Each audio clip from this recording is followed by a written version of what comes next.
Како би изгледала твојата фирма после 10 години? Пред се би изгледало со многу автоматизирани процеси, со користење на вештачки интелигенции, на различни други технологии кои што обезбедуваат високо ниво на услуги 24/7, која што не зависи толку од човечки грешки, со тоа што сепак не може да зборуваме за технологијата без да зборуваме и за луѓето кои што ќе контролираат и креираат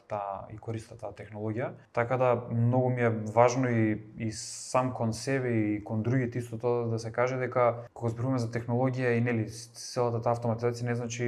и заменување на работните места, туку и преквалификација, доквалификација на луѓето кои што ќе го користат тоа. Така да верувам дека за 10 години фирмата би требало да биде сочинета од како и сега што е, со тоа што треба да се прерасне во едно друго ниво на технолошка писменост,